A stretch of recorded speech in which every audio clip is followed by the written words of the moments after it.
The next person we're going to induct is Coach Bill Little, and he's going to be presented by the Honorable Vince O'Neill. I was reading the rundown of Coach Little. He was a biology teacher, which I actually started teaching biology. That's how I got into teaching. I was a biology guy. I know you're saying, hey, you don't look that smart, and I'm not, but I like the two words that I coordinated to football, and you can probably understand this, Coach Little, is genotype and phenotype.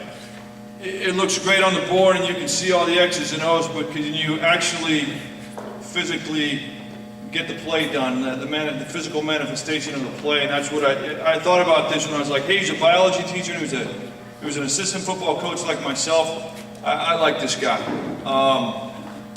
He was also the varsity baseball coach for the 1970 CIF champs. Coach Camacho showed me a hat today, actually showed me yesterday. It's the hat sitting over here in the back somewhere, and it's the old felt S and the old felt B, and it's one of those things from 1970s. He said, hey, check out the new hat we got for this year coming up, and I just kind of laughed at it a little bit, but it was kind of the style of the time. Anyway, our next person to be inducted in the Hall of Fame is Coach Little. And is the judge. Come on up.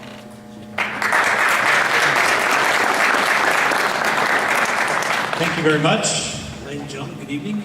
My pleasure to be here and be part of this very special ceremony. I was in the class of 70 that you've been hearing a little bit about tonight.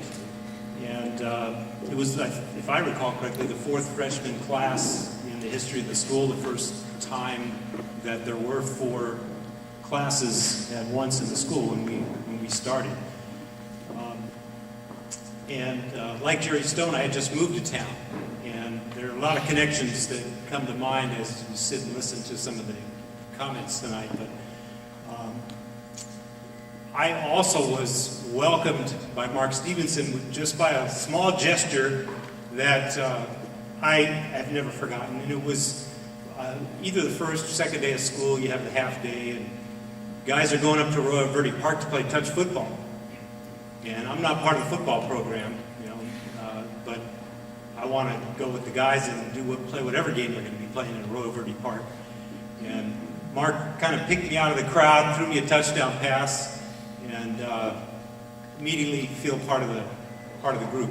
So it's something that stuck in my mind that I was reminded of by the comment earlier. Of course, I also have a history with Jerry Stone. His freshman year in college was my freshman year at Loyola, and we roomed together and played a little baseball together down there as well. So anyway, back to high school years for a moment. I was pretty convinced all throughout, would say any time that anybody asked, that I intended to be a lawyer. And but let's fast forward a little bit to the beginning of my senior year in college, when I had to actually make the decision about whether to apply to law school. And I had this offer from one of my teammates at Loyola to go coach and teach. And I really struggled with that decision. I felt like I was at a crossroads, big decision in my life, what to do. And I, in retrospect, think I made the right call in deciding on law school. But my point here is that it was a difficult decision, and the reason it was because of the role models that I had seen teaching and coaching in high school here at St. Bonaventure.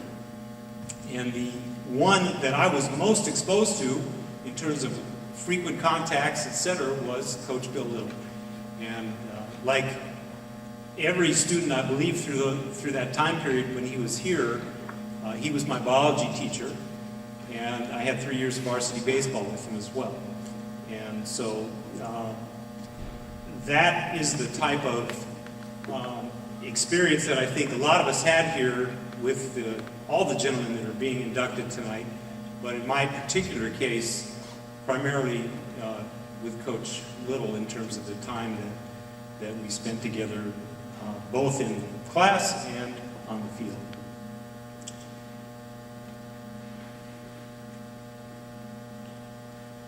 Now, as far as Coach Little's involvement with the baseball program, he came in, as I understand it, and that was part of the package that was delivered to him as his assignment, would be coaching baseball.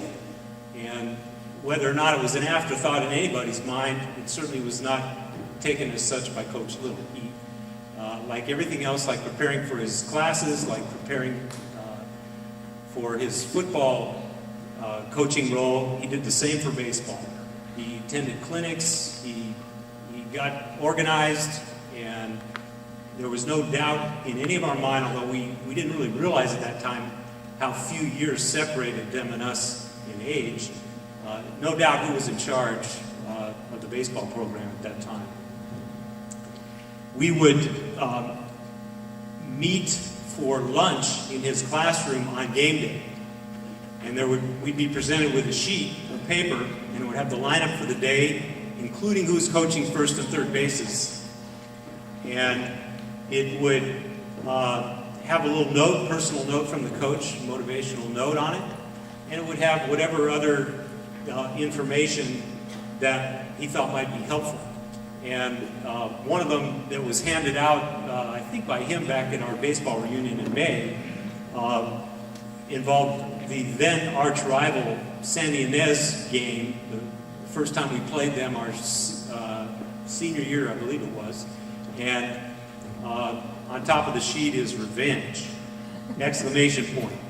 And he then laid out the 3-year record in all sports of St. Bonaventure versus San Ynez, and it was like 2 wins and 15 losses, including the 8-6 unfortunate loss in senior football.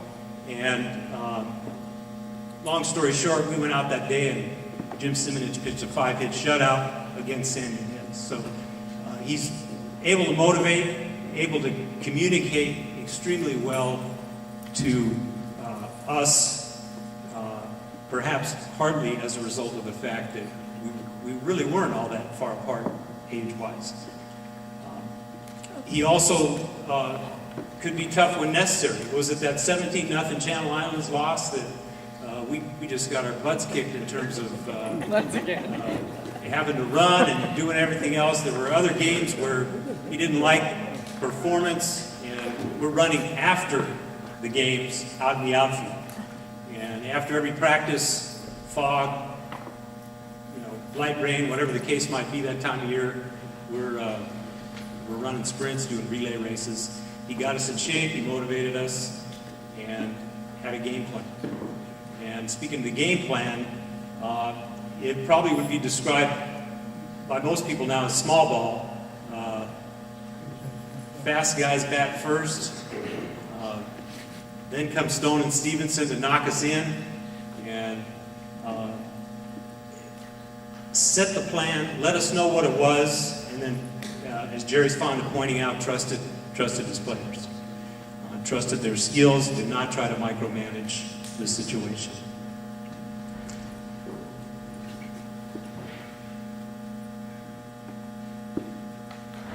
Bill has always taken as much pride in his impact in the classroom as on the field. As I mentioned, he taught every biology class at that time, and the product of those classes was sparking the interest of a lot of people in biology. There's some people sitting in this room right now that chose biology as a major. There are several physicians, pharmacists, those in PhD type scientists who teach at colleges that had their first high school biology class from Coach Bill Little. And they talk about it. They talk about how he prepared for the class, how he made the subject interesting. Bill and Sherry have also been role models for many in their commitment to each other, to their close-knit family, and to their belief in Jesus Christ, which they readily acknowledge sustains them to this day. Speaking of Sherry, be sure to ask her to tell you the story about her youthful appearance back in the day, resulting in a number of uninformed students asking her out on a date until they found out she was Coach Little's wife. So I'm very happy to present the man who, after being himself an undersized nose guard in a big-time high school program as a player, helped coach St. Bonaventure to its first CIF football championship. The final play of which has been alluded to was involved two of his linemen, one knocking the ball loose and another scooping it up and running for the winning touchdown down there in the Inland Empire, or whatever you call that down there.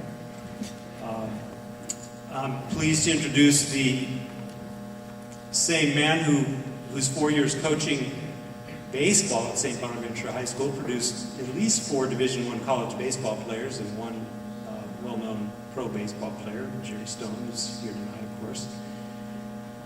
The same man who led St. Bonaventure High School baseball in its first 4 years of league play in the Tri-Valley League to 2 third-place finishes and 2 first-place finishes, including a combined 37-10 record in the last 2 years, the senior years of the classes of 70 and 71. And so I'm happy to introduce the same man who remains the only coach to win a CIF baseball championship for St. Bonaventure, and I'm informed any school in the city of Ventura in all these years. Although the current program being as strong as it is, that record may not stand forever. Coach Bill Little.